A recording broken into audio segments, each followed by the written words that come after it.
സർക്കാർ സർവീസിൽ നിന്ന് വിരമിച്ചവരെ മുൻകാല പ്രാബല്യത്തോടെ വീണ്ടും നിയമിക്കുന്നു. ഉന്നത വിദ്യാഭ്യാസ വകുപ്പിന് കീഴിലെ IHRDയിലാണ് 49 പേർക്ക് പുനർനിയമനം കിട്ടുന്നത്. 2 ദിവസത്തിനിടെ തിരുവനന്തപുരത്തെ IHRD ഓഫീസിലെത്തി 28 പേർ പുനർനിയമനം തേടി. വിരമിക്കൽ പ്രായം 58-ൽ നിന്ന് 60 ഉയർത്തിയതോടെയാണ് ഈ പുനർനിയമനം. 24 എക്സ്ക്ലൂസീവ് ന്യൂസ്. സർവീസ് ചരിത്രത്തിൽ ആദ്യമായാണ് വിരമിച്ച ജീവനക്കാർക്ക് പുനർനിയമനം ലഭിക്കുന്നത്. ഉന്നത വിദ്യാഭ്യാസ വകുപ്പിന് കീഴിലെ IHRDയിൽ നിന്ന് 2025 മെയ് 31 വിരമിച്ച 49 പേർക്കാണ് പുനർനിയമനം. പെൻഷൻ പ്രായം കൂട്ടിയ മെയ് 30 മുതൽ പ്രാബല്യം നൽകാനുള്ള ഹൈക്കോടതി ഉത്തരവിന്റെ പിൻബലത്തിലാണ് പുനർനിയമനം. ഈ മാസം 23 പുനർനിയമന ഉത്തരവിറങ്ങി. തിരുവനന്തപുരം ചാക്കയിലുള്ള IHRD ഓഫീസിൽ 28 പേരാണ് കഴിഞ്ഞ ദിവസങ്ങളിൽ പുനർനിയമിതരായത്.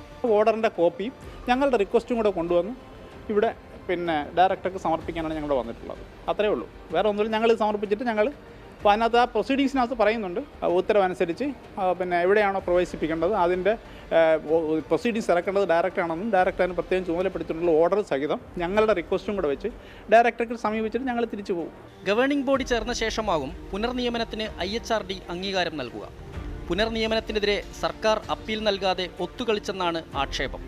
IHRD ജീവനക്കാരുടെ വിരമിക്കൽ പ്രായം കൂട്ടണമെന്ന് ഡയറക്ടർ മന്ത്രിക്ക് നൽകിയ കുറിപ്പാണ് ശുപാർശയായി കണക്കാക്കിയത്.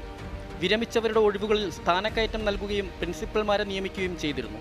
വിരമിച്ച ജീവനക്കാർ തിരിച്ചെത്തിക്കൊണ്ടിരിക്കുന്ന സാഹചര്യത്തിൽ ഇവരെ തരം താഴ്ത്തേണ്ടി വരും. പുതിയ അവസരങ്ങളും ഇതോടെ നഷ്ടമാകും. ജോലിയിൽ നിന്ന് വിരമിച്ചവരെ മുൻകാല പ്രാബല്യത്തോടെ തിരിച്ചെടുക്കേണ്ട ആവശ്യമുണ്ടോ? അനീതിയല്ലാതെ ഇത് മറ്റെന്താണ്? തൊഴിലില്ലാത്ത നിരവധി ചെറുപ്പക്കാരുള്ള നാടാണ് കേരളം.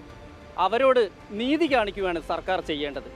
പക്ഷേ സംഭവിക്കുന്നത് മറിച്ചാണെന്ന് മാത്രം. ക്യാമറാമാൻ സന്തോഷ് ചേകവർക്കൊപ്പം S. വിനേഷ് കുമാർ, 24 തിരുവനന്തപുരം. ലോകത്തെവിടെയായാലും ഏത് സമയത്തും 24 വാർത്തകളും ഓഗ്മെന്റഡ് റിയാലിറ്റി പാക്കേജുകളും എക്സ്പ്ലെയിനറുകളും വിശദമായി കാണാൻ ഞങ്ങളുടെ YouTube ചാനൽ നിങ്ങൾക്ക് സബ്സ്ക്രൈബ് ചെയ്യാം.